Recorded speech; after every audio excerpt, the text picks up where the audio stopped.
Hello students, in this lecture we are going to learn practical number 8, measurement of soil loss, that is multi-slot divisor. Object, measurement of soil loss from the field by using multi-slot divisor. Multi-slot divisor is useful for measuring runoff from small plots. It can measure quantity of runoff and can estimate soil loss from field. Its design and application is very simple, mostly used for experiment purpose. It has mainly three parts: collection tank, slot divisor, that is spout, and cistern tank. या अभ्यासक्रमातील काही महत्त्वाचा भाग तुम्हाला समजण्यासाठी आपल्या मराठी भाषेत सांगत आहे. माती नुकसानीचे मोजमाप. मल्टी स्लॉट दुभाजक वापरून शेतीतील मातीचे नुकसान मोजणे. मल्टी स्लॉट दुभाजक लहान प्लॉटमधील पावसाचे पाणी मोजण्यासाठी उपयुक्त आहे. याची रचना आणि याचा वापर खूप सोपा आहे. मुख्यतः प्रयोग हेतूसाठी वापरतात. याचे प्रामुख्याने तीन भाग असतात: संग्रह टाकी म्हणजे कलेक्शन टँक, स्लॉट विभाजक slot divisor and cistern tank.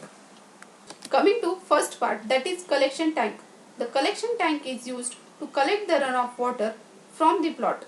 The water is diverted from the plot and discharged into the collection tank. The tank has 4 compartments of different dimensions. The dimensions of the collection tank varies according to the size of the plot and probable runoff to be collected. The probable runoff is calculated considering the plot size and maximum daily rainfall of the area. The collection tank is provided with roof cap to avoid rainwater falling into the tank.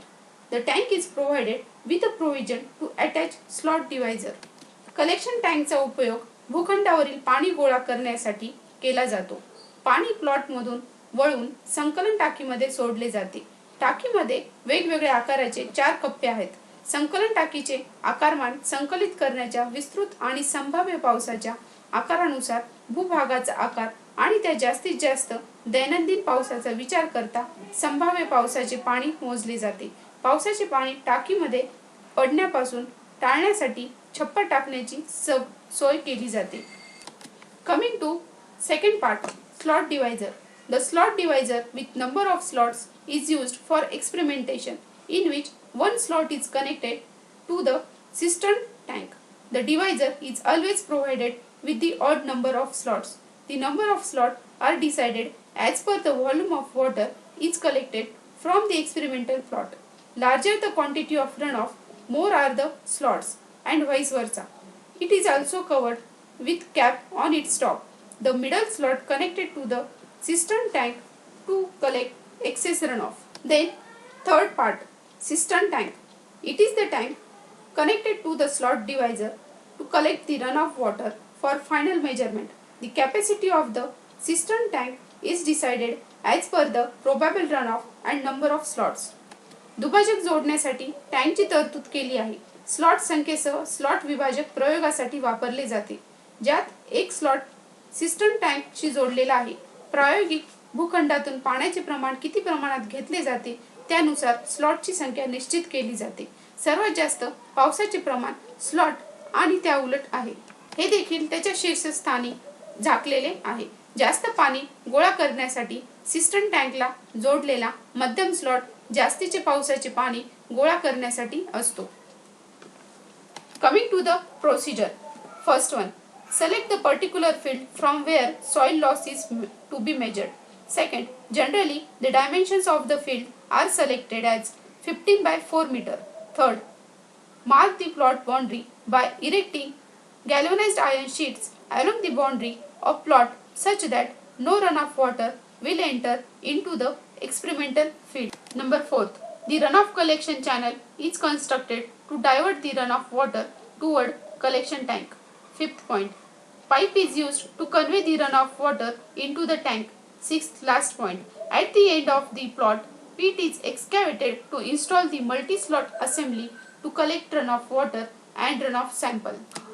मातीचे नुकसान मोजण्याचे कुठलेही क्षेत्र निवडा. सामान्यपणे निवडलेल्या क्षेत्राचे परिमाण 15 बाय 4 मीटर द्वारे निवडले पाहिजेत. प्रायोगिक क्षेत्रात पावसाचे पाणी जाणार नाही अशा भूखंडाच्या हद्दीत गॅल्वनाइज्ड लोखंडी पत्र्याने भूखंडाची सीमा चिन्हांकित करा. पाण्याने संकलन टाकीकडे वळवण्यासाठी जलवाहिनी संकलन वाहिनी तयार केली गेली आहे. वेळेत पाणी वाहून जाण्यासाठी पाईपचा वापर केला जातो. भूखंडाच्या शेवटी मल्टी स्लॉट असेंब्ली स्थापित करण्यासाठी खोदण्यात आले आहे. Coming to calculation of run off volume and soil loss.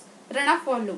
The run off water collected in cistern tank is measured by using following formula, where capital V equal to volume of runoff water, unit is meter cube. Small r stands for radius of cistern tank, unit is meter. Small h stands for height of tank, unit is meter. This is the volume of runoff water collected through one slot. Convert it into total volume of water collected from the plot considering the number of slots of the divisor. Then calculate total volume of runoff water collected from 1 hectare of land. पावसाच्या पाण्याने मातीचे किती नुकसान झाले आहे हे मोजता येते. पावसाचे पाणी सिस्टर्न टँक मध्ये किती जमा झाले त्यानुसार सूत्रांनुसार ते पाणी मोजले जाते. हे एका स्लॉटवर गोळा झालेल्या पाण्याचे प्रमाण आहे. विभाजकांच्या स्लॉटची संख्या विचारात घेऊन भूखंडातील संकलित केलेल्या पाण्याच्या एकूण प्रमाणात त्याचे रूपांतर करा. 1 हेक्टर क्षेत्रामधून गोळा झालेल्या पाण्याचे एकूण प्रमाण मोजा. Soil loss. The runoff sample are collected from the collection tank in the bottles with continuous stirring of water. Add alum to the water samples to allow the settlement of sediment in the sample bottles. Keep it for 24 hours for settlement. Remove water from bottles. Keep the soil or sediment for 24 hours at 105 degrees Celsius in oven dryer. Then take dry weight of soil. Then calculate the soil loss in kg per hectare. पाण्याचे सतत सिद्धांत असलेल्या बाटलीमध्ये संकलनापासून नमुने गोळा केले जातात. पाण्याचे नमुन्याच्या बाटलीमधील गाळ सोडण्याच्या परवानगीसाठी तोडगा काढण्यासाठी 24 तास ठेवा. बाटल्यांमधून पाणी काढा. ओव्हन ड्रायरमध्ये माती किंवा गाळ 24 तास 105 डिग्रीवर ठेवा. नंतर मातीचे कोरडे वजन घ्या. प्रति हेक्टर किलोग्रॅम मध्ये माती नुकसानीचे गणना करा. So stay tuned for next practical video lecture. Thank you.